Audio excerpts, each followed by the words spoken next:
Yeah. Did you have any restrictions, like you're not allowed to go outside?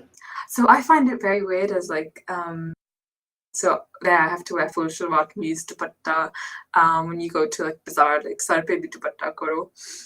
And that's something I've never done here. Like other than when you go to the masjid, I've never worn a scarf here. Astaghfirullah.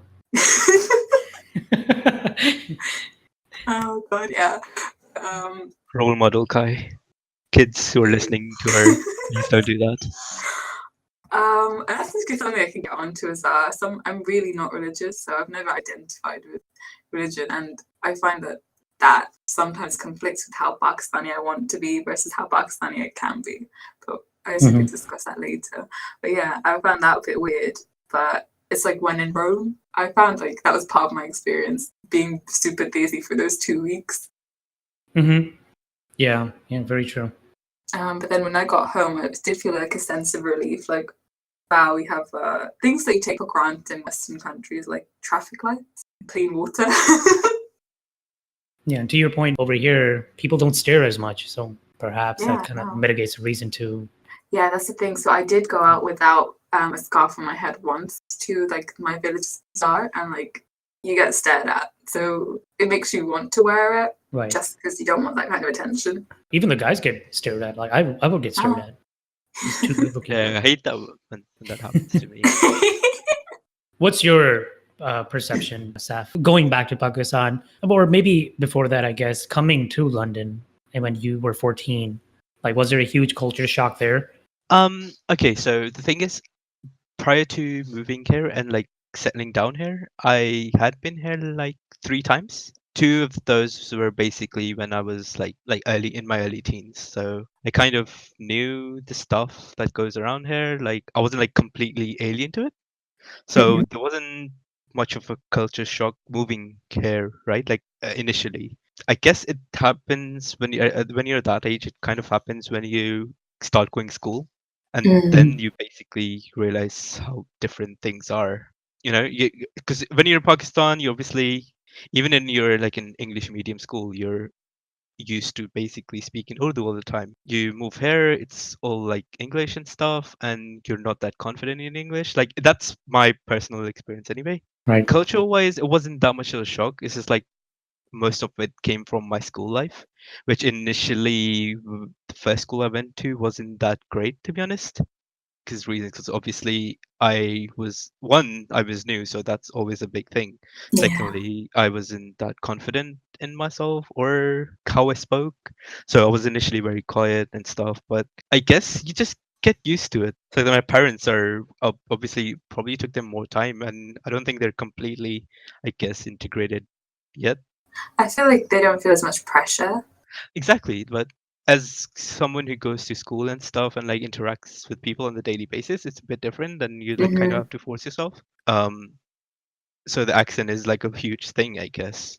Like initially, I suppose I had a really like Pakistani accent when it comes to English.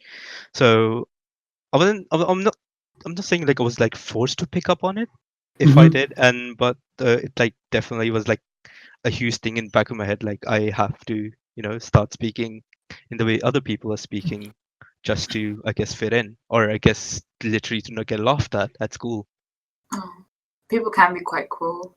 They are. Yeah, it's cool. So you kind of expect that. But getting laughed at, is it mostly from other Pakistani people, or is it? That's the actual thing. Like, okay, so the Pakistani people, so where I first like moved and like went to school in Sheffield, which is like northern, kind of like northern England. The basic thing is you don't expect that many Pakistanis to be there in northern England, I guess. But most of the people who kind of made it hard for me were the Pakistanis. I don't know. It was like that. It's very similar in the United States too. The white people here, the Americans, they don't really care. Yeah, exactly. About your accent, right? At the workplace, at school. I've never really, maybe in high school or some of the more immature age groups, usually beyond high school, I've never seen that kind of ridicule at people's differences. The brown people here, they do put a lot of pressure on each other. Exactly.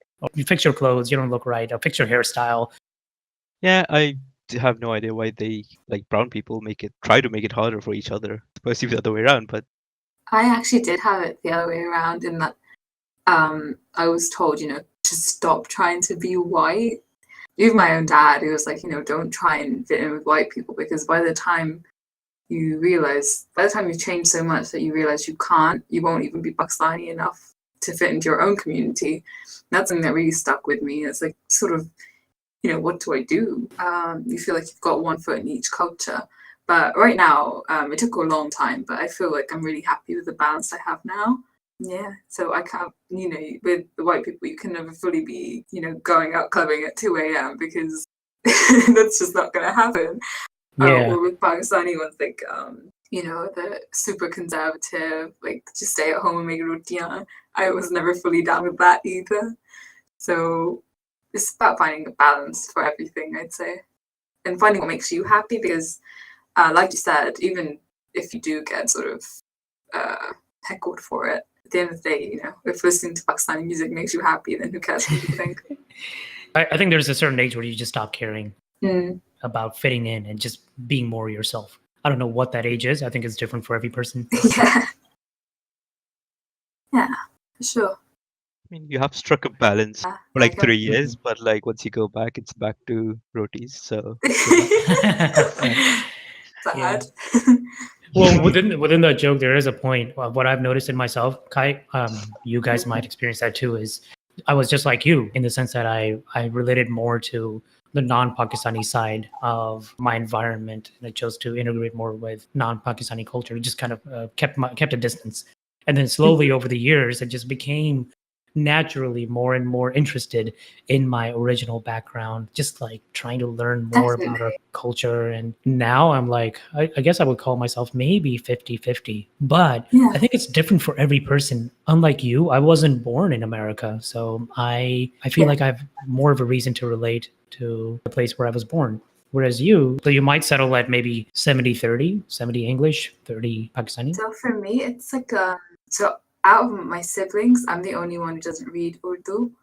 And it's like they tease me for. I mean, they don't mean it seriously, but they tease me a lot. Especially because I can never fully partake when they're all joking and laughing. I sort of I felt bad. Like I felt like I should be able to pick up on stuff, especially like jokes in Punjabi. Sometimes I don't get them. I just feel really left out. So I always thought, like, just for the sake of fitting into my own family a bit more. Yeah, I wanted to get a bit more connected to it.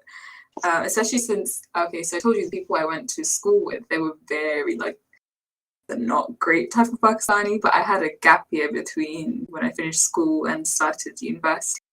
And it's in that time when I was away from those kinds of people, I thought, okay, there must be something else out there.